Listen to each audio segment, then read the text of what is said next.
Hello everyone, welcome back to Krusha nursing academy. I hope you all are doing well. And आज हम फिर से एक पेपर डिस्कशन करते हैं। तो इस पेपर डिस्कशन का नाम है DHS Maharashtra staff nurse exam paper solution 2018। Okay, तो अब तक तो मैं आशा करती हूँ कि आपने क्रोशा नर्सिंग एकेडमी का ऐप इंस्टॉल कर लिया होगा और उसके फ्री कंटेंट में जाकर जितने भी हमारे नर्सिंग एग्जाम हैं उनके पेपर सॉल्यूशन आप देख चुके होंगे। ठीक है, अब आगे अपन क्या करते हैं। फर्स्ट क्वेश्चन हमारा आता है जो कि है, पढ़िए आप। A doctor call the nurse to obtain the daily laboratory result of a client who is receiving parental nutrition. कौन सा न्यूट्रिशन रिसीव कर रहा है? Parental nutrition. Okay, which is the most important laboratory result for the nurse to present the doctor. बच्चों, question ये पूछ रहा है कि अगर कोई पेशेंट पेरेंटल न्यूट्रिशन पर है तो ऐसा कौन सा लेबोरेटरी रिजल्ट है जो सबसे इंपॉर्टेंट होता है, जिसकी मॉनिटरिंग करना, और अगर उसमें कोई भी इम्बैलेंस आता है तो उस इम्बैलेंस को अपने कंसल्टेंट जो डॉक्टर है उनको रिपोर्ट करना। ठीक है, तो इसके लिए सबसे पहले तो अपन को पेरेंटल न्यूट्रिशन के बारे में समझना होगा कि पेरेंटल न्यूट्रिशन होता क्या है। तो देखो बच्चों, सबसे पहले ये जो पेरेंटल न्यूट्रिशन है वो क्या होता है, यानी कि कुछ पेशेंट ऐसे होते हैं बच्चों जो सीवियरली इल होते हैं और उन पेशेंट के हम जीआई ट्रैक्ट के थ्रू उनको न्यूट्रिशन नहीं दे सकते। ठीक है, तो ऐसे पेशेंट में जो न्यूट्रिशन दिया जाता है पर एंट्रल का मीन होता है कि अदर देन जीआई ट्रैक्ट, और अदर देन जीआई ट्रैक्ट के अलावा कौन सा ऐसा रूट होगा जिसके थ्रू हम पेरेंटल न्यूट्रिशन देंगे, और वो रूट होता है बच्चों आईवी रूट। ठीक है, और आईवी रूट में भी कौन सा होता है? सेंट्रल लाइन वाला रूट होता है। पेरिफेरल आईवी कैनुला से हम कभी भी पेरेंटल न्यूट्रिशन जो है वो नहीं देते हैं। ठीक है, तो सबसे पहले जो पेरेंटल न्यूट्रिशन है वो भी दो टाइप का होता है। एक तो होता है बच्चों टीपीएन और एक होता है बच्चों पीपीएन। टीपीएन का मतलब होता है टोटल पेरेंटल न्यूट्रिशन और पीपीएन का मतलब होता है पार्शियल पेरेंटल न्यूट्रिशन। ठीक है, तो टोटल पेरेंटल न्यूट्रिशन जो होता है उसके अंदर कौन से इंग्रेडिएंट्स होते हैं? तो वो होते हैं बच्चों दाल, खाने वाली दाल नहीं। अब इसमें देखो D4 होता है बच्चों, इसमें डेक्सट्रोज जो हमारे कार्ब्स की कमी है उसको पूरा करता है। एक का मतलब होता है इसमें अमीनो एसिड्स जो हमारी प्रोटीन की जो रिक्वायरमेंट होती है उसको पूरा करते हैं, और L4 होता है बच्चों लिपिड्स जो हमारी फैट की जो रिक्वायरमेंट होता है उसको पूरा करता है। ओके, इसी प्रकार जो पीपीएन होता है पार्शियल पेरेंटल न्यूट्रिशन, वो कब दिया जाता है? जब किसी भी पेशेंट को कोई अदर उससे एसोसिएटेड कोई मेडिकल कंडीशन होती है, जैसे कि अगर किसी पेशेंट को डायबिटीज है तो उस पेशेंट को हम डेक्सट्रोज नहीं दे सकते, तो इस जो तीन दाल वाला इंग्रेडिएंट है इनमें से डेक्सट्रोज को हटा देंगे तो क्या बचेगा? Amino acid and lipids.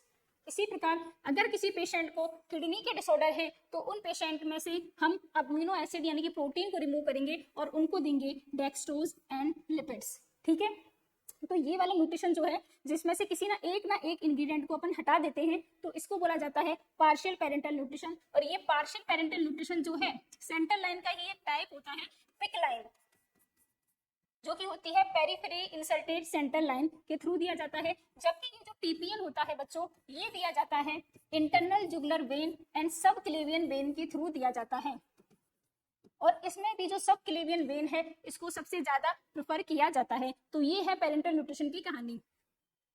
अब अपन बात करते हैं कि बच्चों जो पेरेंटल न्यूट्रिशन है उसकी वजह से इलेक्ट्रोलाइट इम्बैलेंस क्यों होता है? क्योंकि देखो मान के चलो कोई आपके पास एक पर्सन है, वो पर्सन उस पर्सन को पहले मात्र एक आधी रोटी खाने को मिल रही थी पूरे दिन में जो कि भी सूखी थी। अब उस पेशेंट को उस आधी रोटी से शिफ्ट किया जाता है कहाँ पर? पनीर पर, पीनट बटर पर एंड ड्राई फ्रूट्स पर। ठीक है, तो कहाँ से बिल्कुल सूखी रोटी से उसको शिफ्ट कर दिया गया अपन ने पनीर पे। ठीक इसी प्रकार होता है टीपीएन की कहानी। टीपीएन में क्या होता है कि पेशेंट पहले एकदम माल नरिश्ड होता है। कैसा होता है बच्चों? पेशेंट पहले एकदम माल नरिश्ड होता है या कैसा होता है? स्टारवेशन में होता है,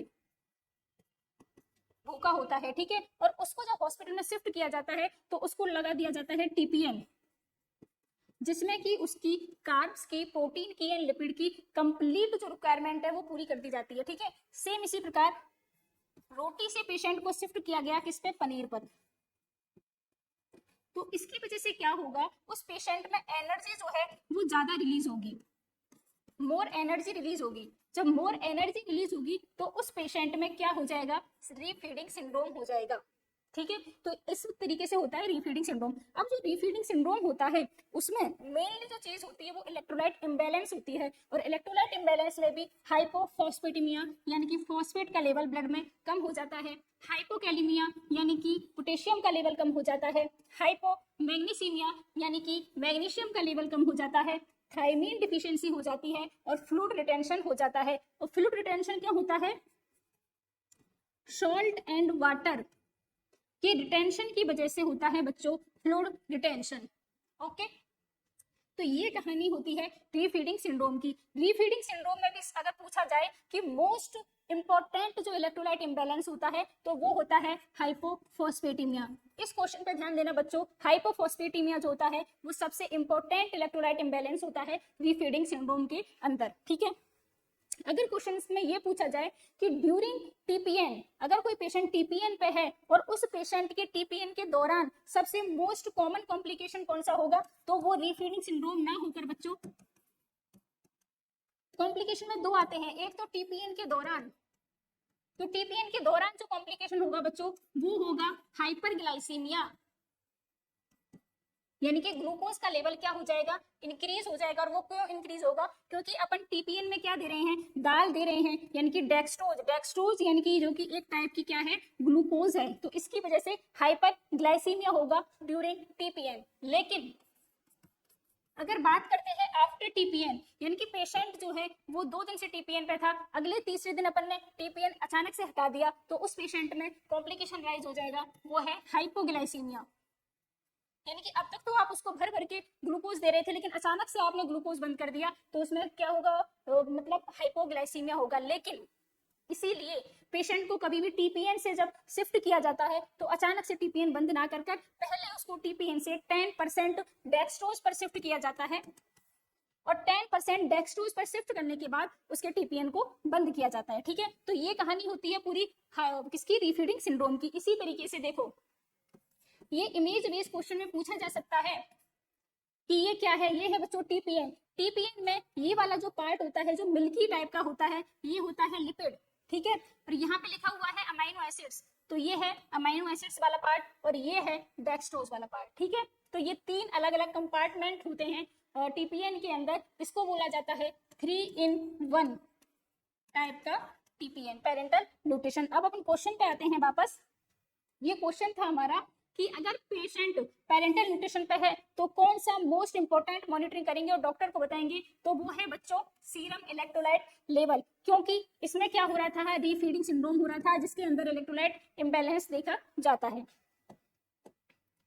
अगला क्वेश्चन आता है बच्चों, the nurse caring for a client with a close head injury, head injury है लेकिन कैसी है बच्चों, क्लोज हेड इंजरी है, तो उसमें आईसीपी तो इंक्रीज होगा ही होगा। अगला आता है, ठीक है, obtain intracranial pressure reading of 12 mm of HG, the nurse recognize that. अब अपन को ये पूछा गया है क्वेश्चन में कि उस पेशेंट में 12 mm ऑफ एचजी दिया गया है, क्या आईसीपी दिया गया है 12, तो हमको ये बताना है कि ये 12 जो आईसीपी है ये नॉर्मल है या एबनॉर्मल है, कम है या ज्यादा है। तो इसके लिए आईसीपी की कहानी पढ़नी पड़ेगी अपन को। आईसीपी का नॉर्मल लेवल होता है 5 to 15 mm ऑफ एचजी। ठीक है, अगर ये 15 से लेकर 20 तक होता है तो इसको माइल्ड आईसीपी बोलते हैं, इंक्रीज। अगर ये 21 से 30 होता है तो इसको मॉडरेट इंक्रीज बोलते हैं, और अगर ये मोर देन 30 होता है बच्चों तो इसको सीवियर आईसीपी इंक्रीज बोला जाता है। ठीक है, अब जब बच्चों आईसीपी इंक्रीज होता है तो उसकी वजह से अराइज होता है कोमा। ठीक है, कोमा अराइज होता है जब कभी भी पेशेंट में आईसीपी इंक्रीज होता है, लेकिन यहाँ पे आईसीपी 12 दिया गया है जो कि एक नॉर्मल वैल्यू है, तो इसका आंसर क्या जाएगा, आंसर जाएगा the ICP is normal therefore no further action is needed, क्योंकि आईसीपी किसमें है, नॉर्मल लिमिट में है अभी।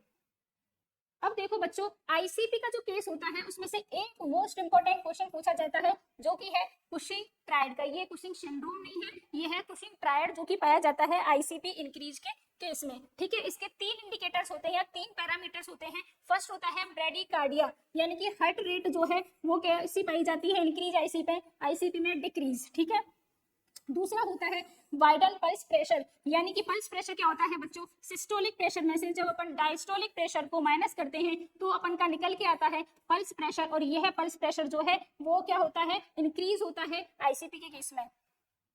अगला होता है इरेगुलर रेस्पिरेशन, यानी कि हमारा जो रेस्पिरेशन होता है वो कैसा देखने को मिलता है, इसमें इरेगुलर देखने को मिलता है। तो ये 3 पैरामीटर्स हैं इंक्रीज आईसीपी के पुशिंग ट्रायड के।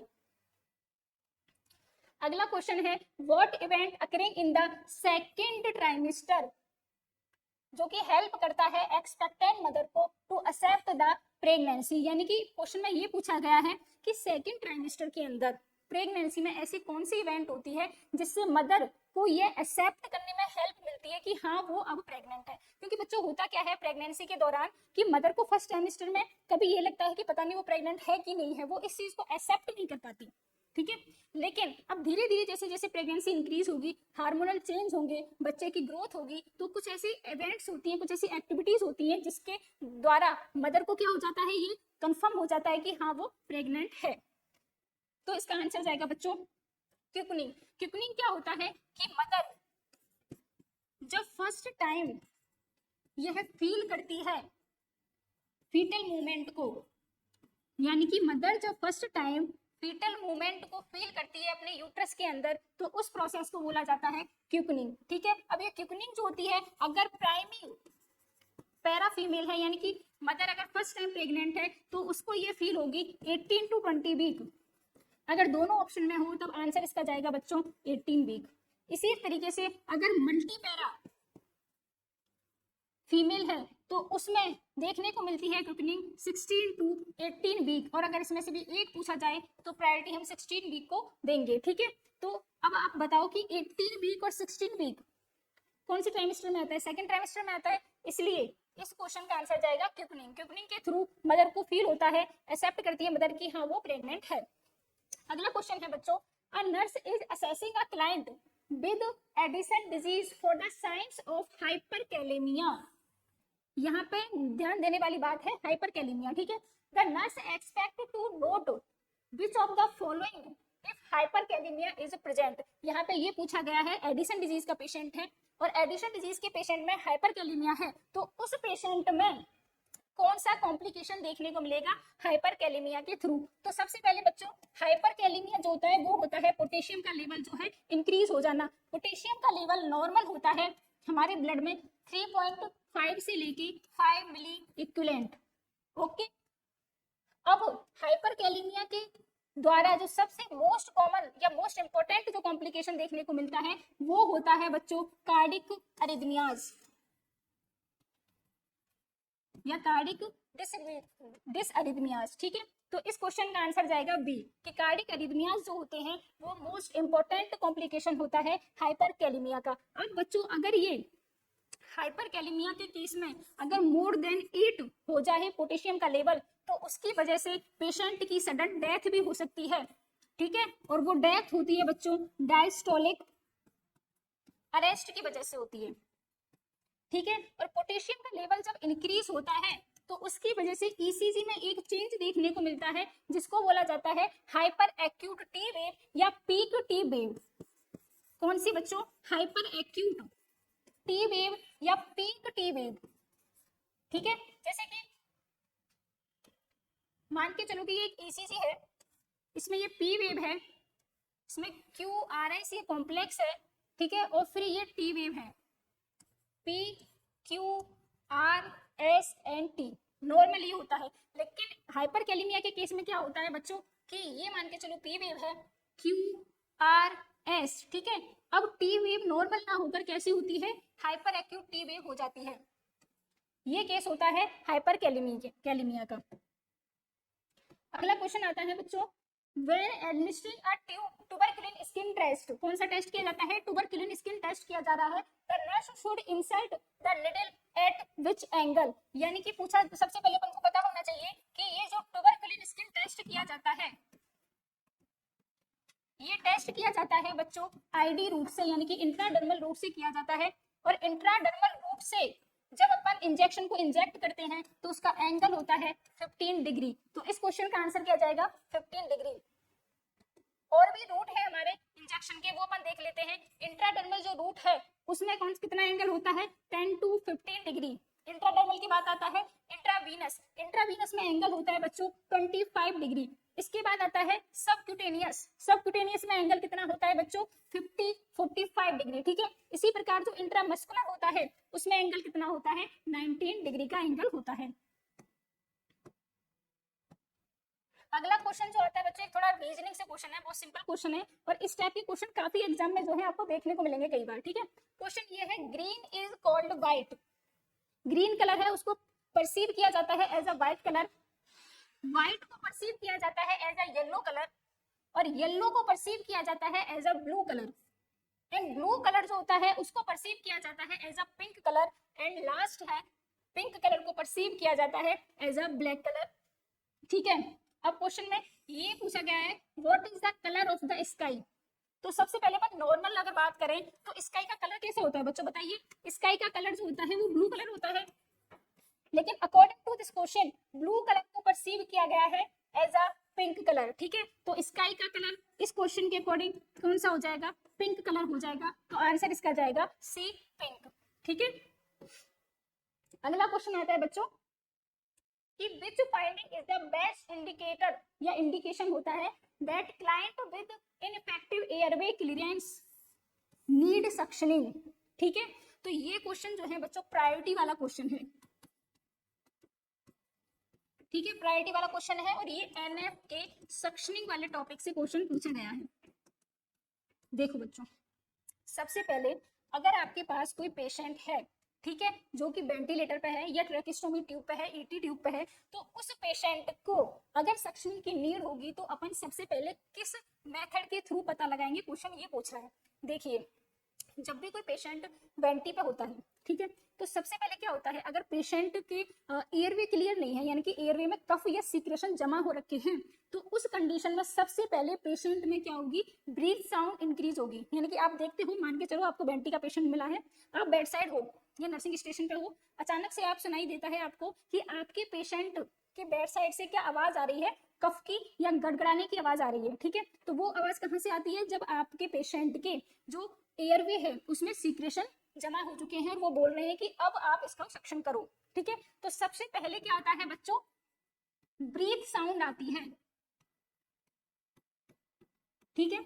लेकिन हम अगर ब्रीथ साउंड को इग्नोर करते हैं, अपन सोच लेते हैं कोई नहीं, ऐसे ही आवाज आ रही होगी पेशेंट से, तो अगर ब्रीथ साउंड को इग्नोर कर दिया तो उसके बाद क्या होता है कि आपका SpO2 लेवल, जब आप कार्डिक मॉनिटर में देखोगे जैसे कि इस पेशेंट का SpO2 83 जा चुका है, यानी कि डाउन जा चुका है, तो SpO2 लेवल क्या होगा, डाउन जाएगा अगर आप ब्रीथ साउंड को इग्नोर करोगे।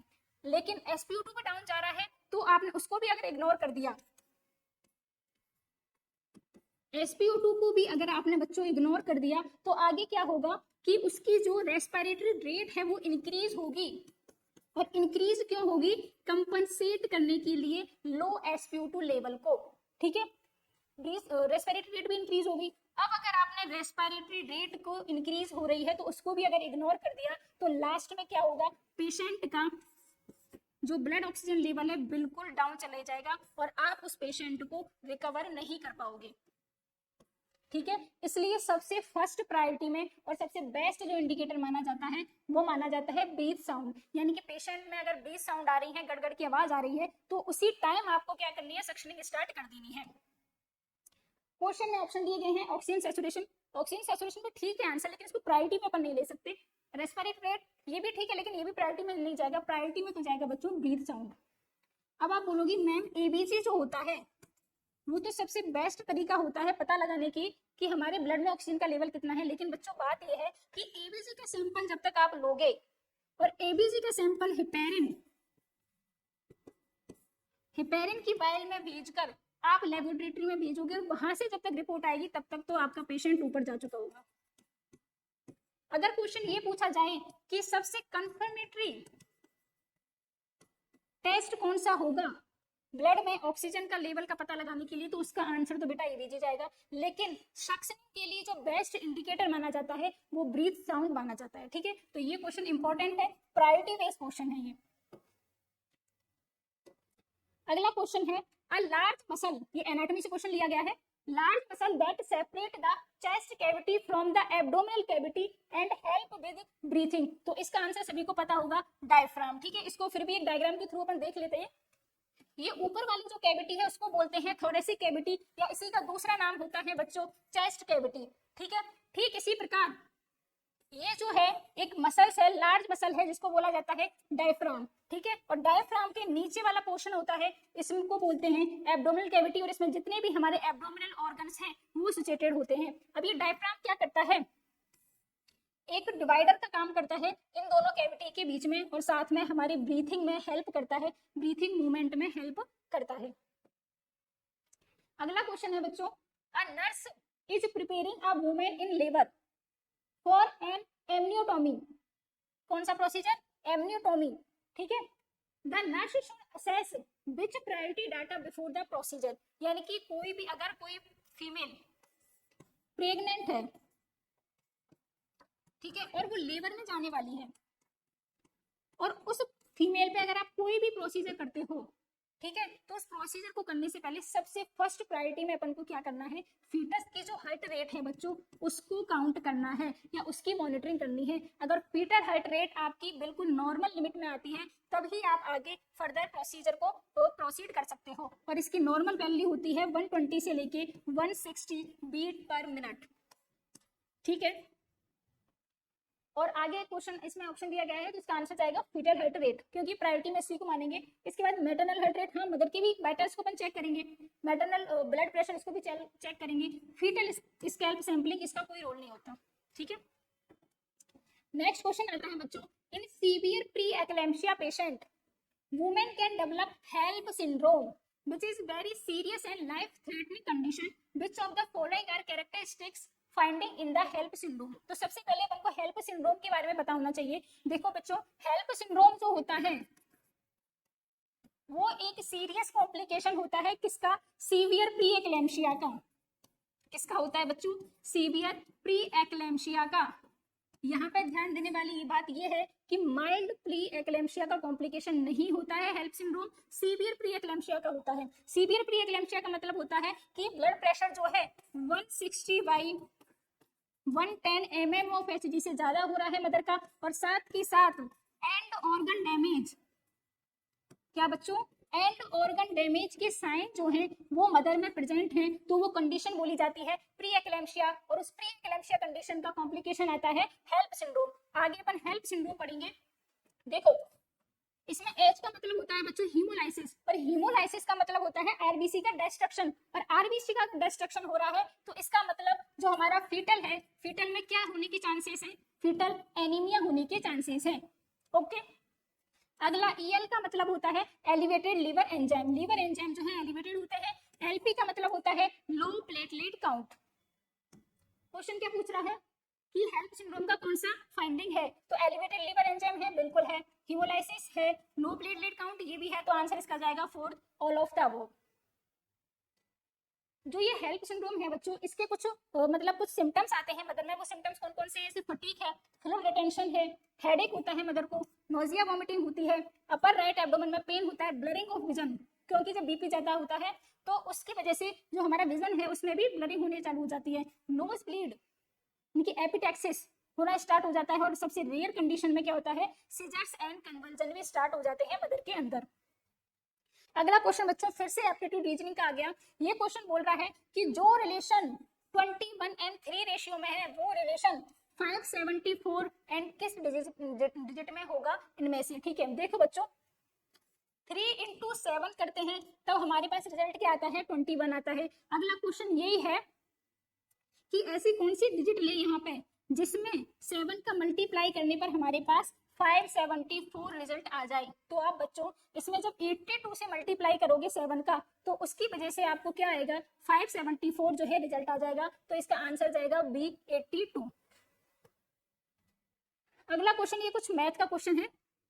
ये पूछा जा रहा है if train with the speed of 60 kilometre per hour से जा रही है cross a pole in 60 second, तो लेंथ ऑफ द ट्रेन कितनी होगी। ठीक है, तो देखो बच्चों जब मान के चलो एक ट्रेन है, इस ट्रेन का ये एंट्री पॉइंट है या स्टार्टिंग पॉइंट है, ठीक है। और ये जो है देखो ये स्टार्टिंग पॉइंट है और ये जो है एंड पॉइंट है इस ट्रेन का, ठीक है। अब ये मान के चलो यहाँ पे कोई पोल है या यहाँ पे कोई ह्यूमन खड़ा है और क्वेश्चन ये कह रहा है कि इस पोल को क्रॉस करने में ट्रेन की क्या स्पीड बताई गई है 60 किलोमीटर पर हावर। तो इस ट्रेन की लेंथ पूछी गई है। देखो बच्चों इस ट्रेन की लेंथ जो है वो बराबर होगी ट्रेन की द्वारा जो डिस्टेंस कवर की जा रही है उसके, ठीक है, बराबर होगी ट्रेन की लेंथ की। तो नॉर्मल अपन जो फॉर्मूला पढ़ते हैं स्पीड का, स्पीड बराबर होती है बच्चों डिस्टेंस अपॉन टाइम। और यहाँ पे जो दूरी तय की जा रही है ट्रेन की वो ट्रेन की लेंथ के बराबर ही दूरी तय की जा रही है जो कि होगी length of train upon time. अपन से यहाँ पे लेंथ पूछी जा रही है ट्रेन की, तो लेंथ ऑफ ट्रेन का फॉर्मूला हो जाएगा स्पीड इनटू टाइम।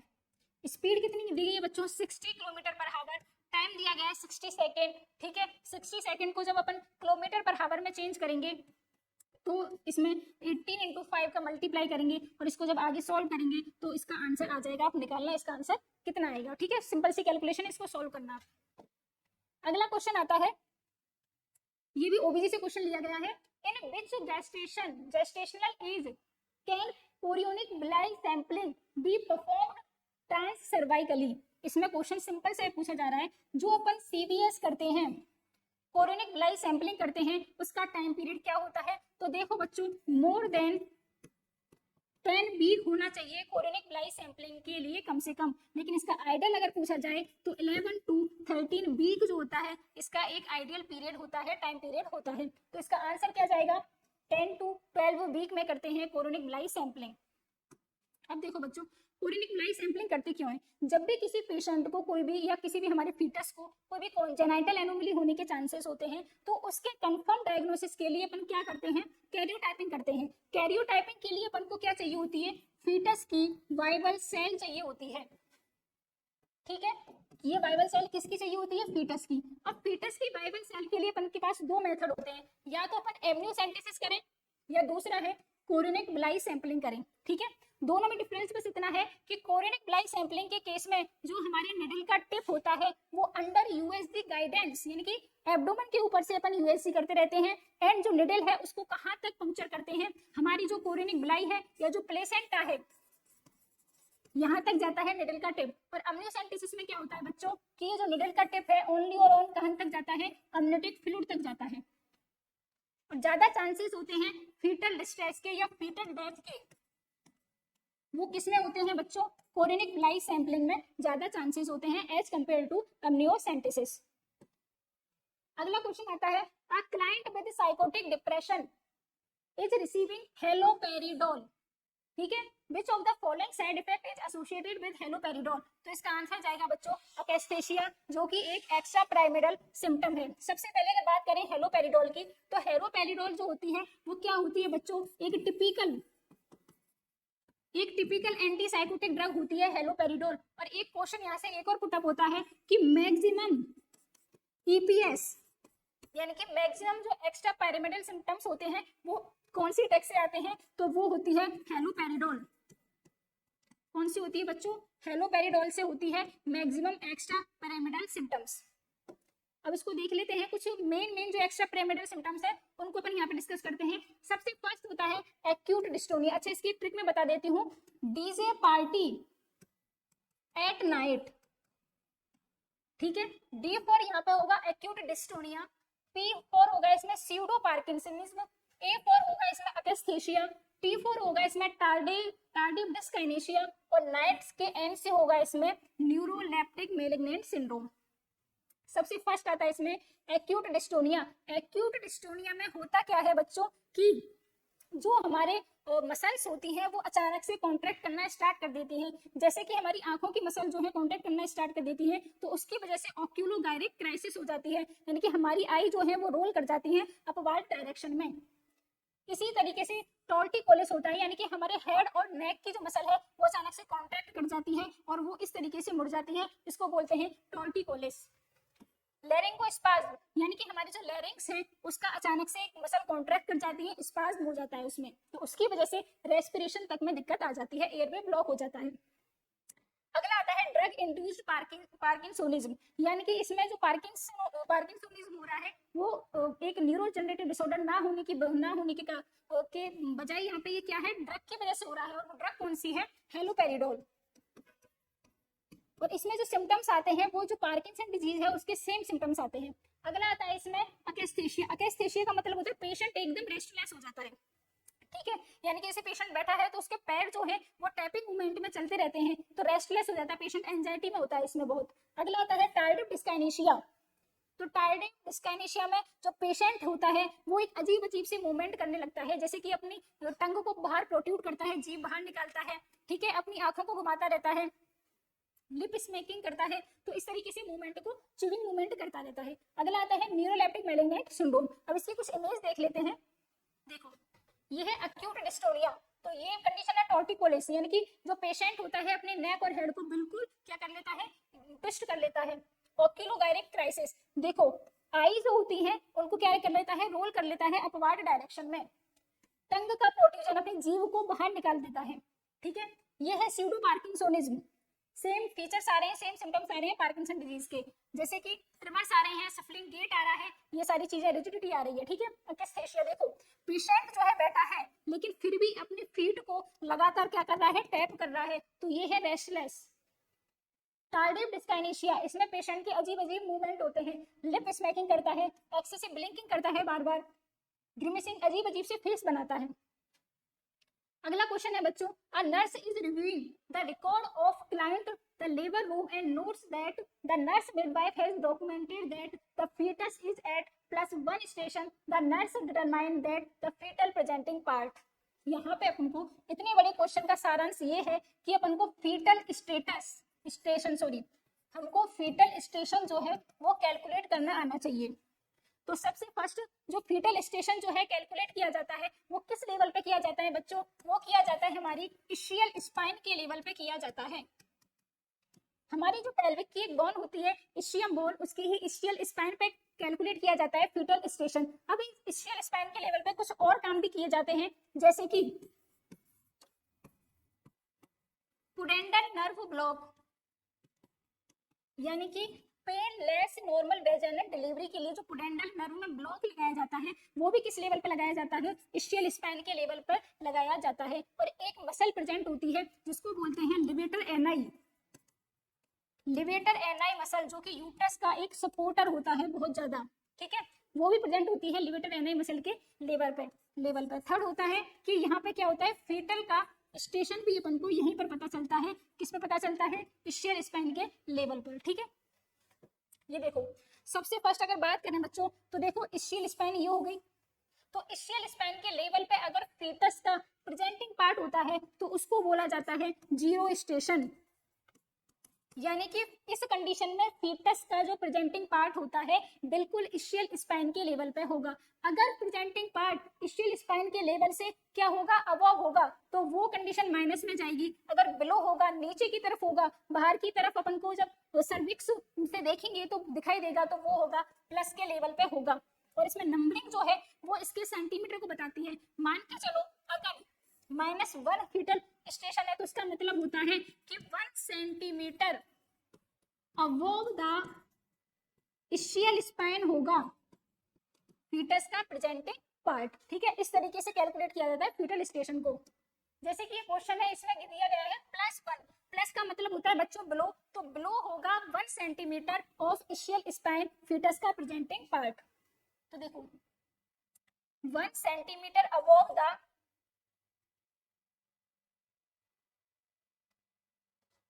ये है इसका आंसर, 1 सेंटीमीटर बिलो द, नहीं इसका आंसर ये नहीं है बच्चों, गलत है ये ऑप्शन। इसका आंसर ये जाएगा 1 सेंटीमीटर बिलो, ये ऑप्शन ही में नहीं है, 1 centimetre below the essential spine, ठीक है, क्योंकि प्लस है, प्लस का मतलब होता है बिलो, और 1 centimetre below the essential spine, इसमें इंच का कोई मतलब नहीं होता।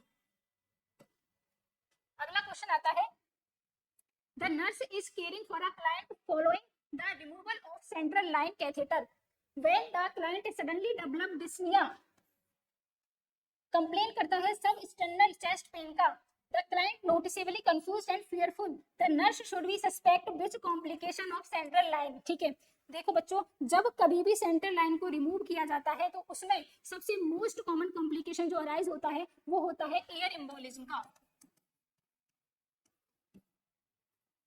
कौन सा कॉम्प्लिकेशन होता है बच्चों? एयर एम्बोलिज्म का होता है। और एयर एम्बोलिज्म के केस में पेशेंट में अपन क्या करते हैं, तुरंत ही उसको कौन सी पोजीशन प्रोवाइड करते हैं? Left side. तो उसका हेड टर्न कर देते हैं और साथ के साथ ट्रेंडेनबर्ग पोजीशन उसको प्रोवाइड कर देते हैं। ठीक है, जिससे कि जो एयर एम्बोलिज्म है वो मूव कर जाए बाहर की तरफ, हर्ट से बाहर की तरफ। और उसको कैसे मूव करते हैं, ये देखो, इस पेशेंट को हुआ है एयर एम्बोलिज्म, तो इसके हार्ट के अंदर कहानी क्या होगी कि पल्मोनरी आर्टरी से होते हुए राइट वेंट्रिकल में आ जाता है ये एयर बबल। लेकिन जैसे ही पेशेंट को लेफ्ट साइड ट्रेंडेनबर्ग पोजीशन में अपन शिफ्ट करते हैं तो पेशेंट का हार्ट भी लेफ्ट साइड टिल्ट हो जाता है। तो उस कंडीशन में ये जो एयर बबल है वो राइट एट्रियम से होके सुपीरियर वेना केवा से होके हार्ट से बाहर निकल जाएगा और जो खतरा है पेशेंट का वो टल जाएगा। ठीक है, तो ये सबसे इमीडिएट स्टेप जो है अपन को करनी पड़ती है सेंट्रल लाइन के केस में। अगर एयर एम्बोलिज्म पेशेंट में अगर हो जाता है और उसके सिम्टम्स जो है वो क्या होते हैं, पेशेंट को अचानक से डिस्निया होगा, साथ के साथ सब एक्सटर्नल पेन होगा पेशेंट को। ओके, ये कंडीशन होगी। अब बच्चों कभी कभी ये होता है कि पेशेंट की सेंट्रल लाइन रिमूव कर दी, लेकिन रिमूव करने के बाद भी उसको एयर एम्बोलिज्म हो जाता है, तो उसको प्रिवेंट करने के लिए अपन क्या करते हैं कि 72 आवर तक ऑक्लूसिव ड्रेसिंग जो है वो की जाती है सेंट्रल लाइन वाले पार्ट पर। अगला क्वेश्चन है, ये एक अल्फाबेट वाला क्वेश्चन है रीजनिंग का।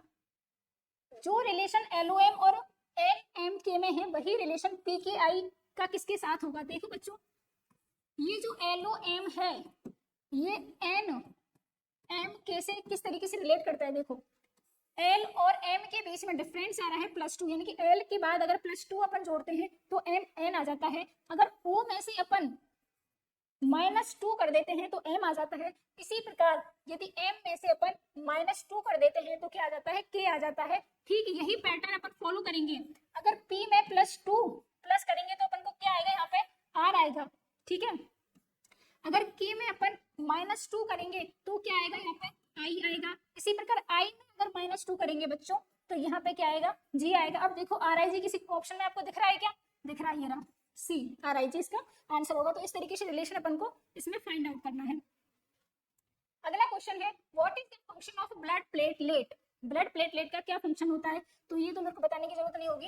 ये हेल्प करता है coagulation of the blood, blood के कोगुलेशन में हेल्प करता है प्लेटलेट। ठीक इसी प्रकार से बच्चों अगर बोला जाए कि हीमोग्लोबिन को कैरी करने का काम कौन करता है तो वो करती है हमारी आरबीसी। ठीक है, इंजेस्ट बैक्टीरिया, यानी कि बैक्टीरिया को किल करने का काम, यानी कि डिजीज से लड़ने का काम जो है, एंटीजन से लड़ने का काम कौन करती है? हमारी डब्ल्यूबीसी करती है। ठीक इसी प्रकार transport of CO2, oxygen CO2 के ट्रांसपोर्ट का काम करती है, वो भी करती है हमारी आरबीसी। आरबीसी के अंदर जो हीमोग्लोबिन होता है वो काम करता है ऑक्सीजन CO2 के ट्रांसपोर्ट का। अगला इसमें देखो बच्चों, जितने भी क्लॉटिंग फैक्टर्स होते हैं ना, इससे क्वेश्चन हर बार आता ही आता है। ठीक है, तो ये इंपॉर्टेंट जो है टॉपिक है बहुत। तो जो क्लॉटिंग फैक्टर्स हैं इनको अपन एक ट्रिक के माध्यम से याद करने की कोशिश करेंगे। ये पूरा याद रहना चाहिए आपको। देखो, एक कोई दुल्हन है जिसने लाल कलर की चुनरी पहनी हुई है, बस आपको इतना याद रखना है, बाकी सारे क्लॉटिंग फैक्टर आपको याद हो जाएंगे। ठीक है, देखो, फेस पर तेरे चुनरी लाल, आजा आज सजा के आजा, कल से फिर होगी तेरी फिक्र। टोटल क्लॉटिंग फैक्टर होते हैं 13। फर्स्ट क्लॉटिंग फैक्टर होगा बच्चों फेस का एफ और इसमें हो गया फाइब्रिनोजन। सेकंड होगा प्रोथ्रोम्बिन, तेरे से होगा tissue thromboplastin. Next fourth clotting factor होगा कैल्शियम। फिफ्थ क्लॉटिंग फैक्टर होता है बच्चों लेवाइल फैक्टर। सिक्स्थ क्लॉटिंग कोई फैक्टर होता नहीं है। सेवेंथ होता है स्टेबल फैक्टर और एट्थ होता है बच्चों एंटी हीमोफिलिक फैक्टर, जिसके एब्सेंस की वजह से डिजीज होती है जिसको हीमोफीलिया ए बोला जाता है। नाइन्थ क्लॉटिंग फैक्टर होता है क्रिस्मस डिजीज और इसकी वजह से जो डिजीज होती है उसको हीमोफीलिया बी बोला जाता है। नेक्स्ट आता है बच्चों स्टूडेंट पावर फैक्टर, 11 आता है प्लाज्मा थर्मोप्लास्टी फैक्टर, 12 आता है हैगमैन फैक्टर और 13 आता है फाइब्रिन स्टेबलाइजिंग फैक्टर। ठीक है, तो आपको ये पूरी ट्रिक याद करनी है, आपको सारे क्लॉटिंग फैक्टर जो है वो याद हो जाएंगे। ओके, नेक्स्ट क्वेश्चन आता है the client is taking rifampicin, कौन सी ड्रग ले रहा है पेशेंट? राइफाम पीसी ले रहा है 600 mg पर orally daily two to treat करने के लिए ट्यूबरक्लोसिस को, क्योंकि राइफाम पीसी टीबी के लिए दी जाती है। विच action by the nurse indicate understanding of the medication. देखो राइफाम पीसी का सबसे इंपॉर्टेंट साइड इफेक्ट आता है या इसका रिजल्ट आता है कि पेशेंट का यूरिन जो है वो किस कलर का हो जाता है? ऑरेंज रेड कलर का हो जाता है बच्चों। ठीक है, तो पेशेंट को पहले ही अपन को ये चीज समझानी होगी कि जब आप राइफाम पीसिन टैबलेट लोगे तो उसकी वजह से आपके यूरिन का कलर कैसा हो जाएगा? ऑरेंज रेड कलर का हो जाएगा। इसलिए आपको घबराने की जरूरत नहीं है, ये due to the effect of rifampicin हो रहा है। तो इसका आंसर क्या जाएगा? देखो ये सी आंसर इसका जाएगा B, telling the client that medication will be change the colour of urine, और जो किस कलर का होता है? ऑरेंज रेड कलर का होता है। देखो कुछ इस तरीके से होता है ऑरेंज रेड कलर का यूरिन, किस केस में? राइफाम पीसिन मेडिसिन लेने के केस में। अगला क्वेश्चन है the client had arterial blood gas drawn, मतलब इसमें देखो बच्चों सबसे पहले अपन इसमें पढ़ेंगे एबीजी को कैलकुलेट करना।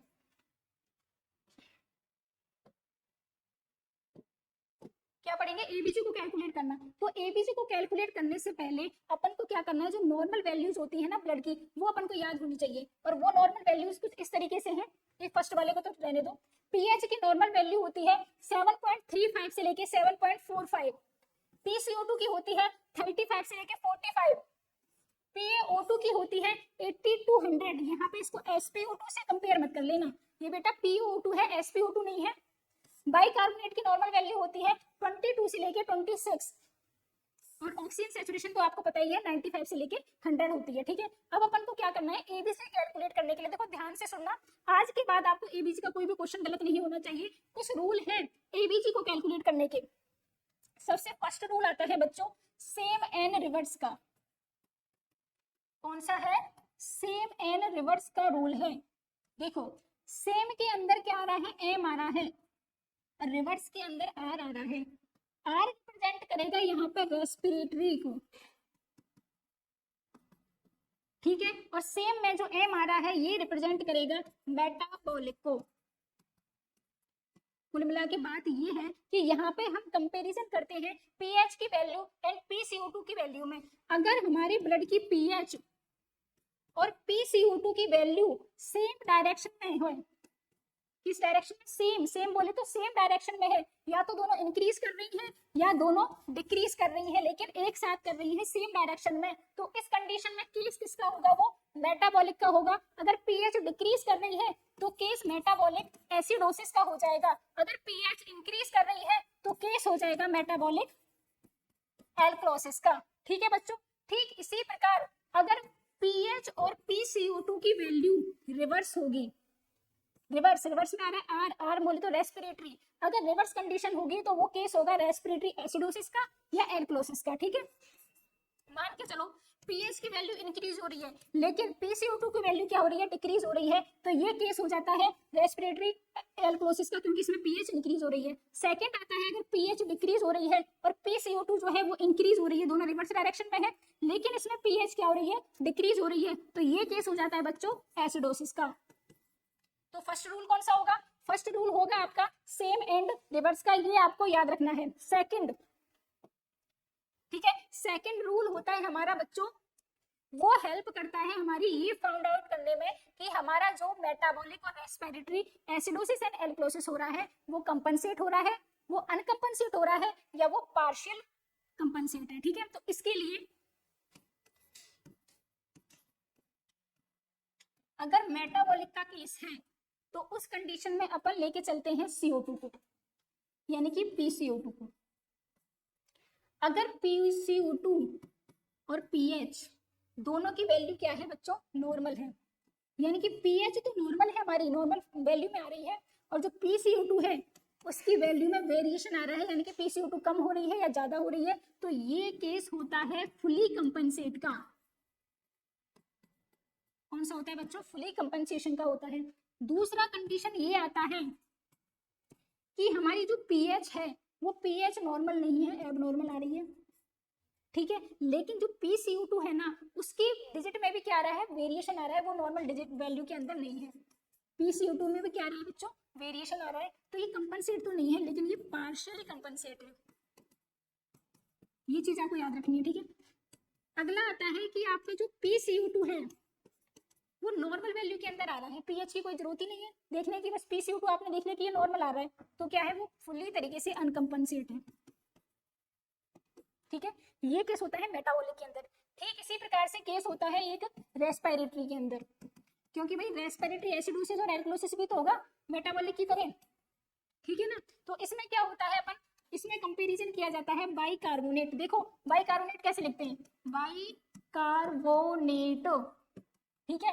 तो बाइकार्बोनेट के अंदर क्या आ रहा है, आर आ रहा है, आर यानी कि ये रिलेट करेगा रेस्पिरेटरी से, जबकि CO2 में कुछ नहीं आ रहा, आर वगैरह कुछ नहीं आ रहा, तो ये किससे रिलेट करेगा, मेटाबॉलिक से। सेम चीज यहाँ पे फॉलो होगी कि अगर बाइकार्बोनेट जो है वो नॉर्मल आ रहा है बिल्कुल, तो ये केस होगा अनकंपनसेट का। लेकिन अगर बाइकार्बोनेट की वैल्यू में वेरिएशन आ रहा है प्लस हमारी जो पीएच है वो एबनॉर्मल आ रही है, वो नॉर्मल रेंज में नहीं है, तो ये कंपनसेट तो है बच्चों, लेकिन ये पार्शियली कंपनसेट है क्योंकि पीएच नॉर्मल नहीं आई अभी तक, पार्शियल कंपनसेट, ठीक है। अब थर्ड केसेस में आता है कि बाइकार्बोनेट की वैल्यू में वेरिएशन आ रहा है प्लस हमारी जो पीएच है वो वैल्यू एकदम नॉर्मल रेंज में है, तो ये कंडीशन हो जाती है बच्चों फुली कंपनसेशन। कौन सी होती है, फुली कंपनसेशन। तीन रूल अपन ने पढ़े सेम का रिवर्स का, एक पढ़ा अपन ने मेटाबॉलिक का जिसमें अपन ने CO2 से कंपैरिजन किया, एक पढ़ा अपन ने रेस्पिरेटरी का जिसको कंपैरिजन किया किससे, बाइकार्बोनेट से, ठीक है। अब अपन आते हैं क्वेश्चन पे। क्वेश्चन में इतना सा पूछा गया है, देखो पीएच इतनी दे रखी है, पीएच दे रखी है 7.34, ओके। सेकंड है अपनी PCO2, PCO2 कितनी दे रखी है 37। नेक्स्ट है अपन का PO2, PO2 दे रखा है 89 और बाइकार्बोनेट कितने दे रखे हैं 90। अब अपन को देखो यहाँ पे अपन को ये नहीं पूछा गया कि कंपनसेट है या अनकंपनसेट, अपन को केवल ये पता करना है कि ये मेटाबॉलिक एसिडोसिस है या रेस्पिरेटरी एसिडोसिस है। देखो पीएच की नॉर्मल वैल्यू कितनी होती है, अपन ने पढ़ा था अभी 7.35 से लेके 7.45 तक होती है, ठीक है। अगला पढ़ा PCO2 की नॉर्मल वैल्यू होती है 35 से लेके 45, PO2 की नॉर्मल वैल्यू होती है बच्चों कितनी 80 से लेके 100, यहाँ पे कितनी आ रही है 89 आ रही है। इनको तो छोड़ो, इनसे कोई मतलब ही नहीं है, इन दोनों से देख लेंगे अपन की मेटाबॉलिक है कि रेस्पिरेटरी है। देखो पीएच डिक्रीज है कि नहीं डिक्रीज, क्योंकि नॉर्मल वैल्यू कितनी है 35 है 7.35, लेकिन ये है 7.34, तो डिक्रीज हो रही है। PCO2 जो है अब इसमें नॉर्मल रेंज के अंदर आ रही है 35 से 45 के बीच में, लेकिन अगर इसमें भी देखें तो 35 की तरफ आ रही है, यानी कि लोअर साइड में आ रही है। ये जो 37 PCO2 का वैल्यू आ रहा है ये है तो नॉर्मल रेंज में, 37 जो आ रहा है तो नॉर्मल रेंज में, लेकिन ये 35 जो नॉर्मल वैल्यू इसकी साइड आ रही है, यानी कि ये लोअर साइड आ रही है, तो दोनों जो है सेम डायरेक्शन में जा रहे हैं PCO2 और पीएच, और सेम डायरेक्शन का रूल जो अपन ने पढ़ा था वो होता है मेटाबॉलिक का, और मेटाबॉलिक में अगर पीएच कम होती है तो ये केस होता है मेटाबॉलिक एसिडोसिस का। आंसर इसका जाएगा ए, ठीक है। तो एबीजी के सारे क्वेश्चन है ना इन तीन रूल से आपके सॉल्व हो जाएंगे। अगला और लास्ट क्वेश्चन है the two major opening of the left ventricle are. सबसे सिंपल क्वेश्चन है एनाटॉमी का, ये भी गलत हो गया ना फिर तो डूब मरो। आपका ये हार्ट है, ठीक है, ये हार्ट में left atrium, left ventricle, right atrium, right ventricle. पूछा ये जा रहा है आपसे कि जो हमारा लेफ्ट वेंट्रिकल है उसकी दो ओपनिंग कौन सी है। लेफ्ट वेंट्रिकल की ओपनिंग जो बॉडी की तरफ जाती है वो होती है एरोटा, और ये जो वॉल्व होता है इस वॉल्व को बोला जाता है बाइकस्पिड वॉल्व। बाइकस्पिड वॉल्व या इसका ही दूसरा नाम होता है बच्चों मिट्रल वॉल्व। तो यही दो ओपनिंग होती है किसकी, लेफ्ट वेंट्रिकल की, बाइकस्पिड वॉल्व एंड एरोटा। ये इसका एक डायग्राम है, देखो बाइकस्पिड वॉल्व को मिट्रल वॉल्व भी बोला जाता है, और ये किस साइड होता है, लेफ्ट साइड होता है, जबकि ट्राइकस्पिड वॉल्व होता है राइट साइड। इसमें भी बच्चों को कंफ्यूजन होती है, इसकी एक ट्रिक है, राइट राइट को और अपन क्या बोलते हैं, ट्रू भी तो बोलते हैं ना बच्चों, ठीक है। तो ट्रू का टी और राइट का आर, यानी कि ट्रू से बन जाएगा अपना ट्राइकस्पिड वॉल्व, और ये किस साइड होता है, राइट साइड होता है, और सेम जो बाइकस्पिड वॉल होगा वो लेफ्ट साइड होगा। Okay, thank you. ये पेपर सॉल्व होता है आपका शिफ्ट फर्स्ट का। नेक्स्ट वीडियो में अपन सॉल्व करेंगे शिफ्ट सेकंड के पेपर को। ओके।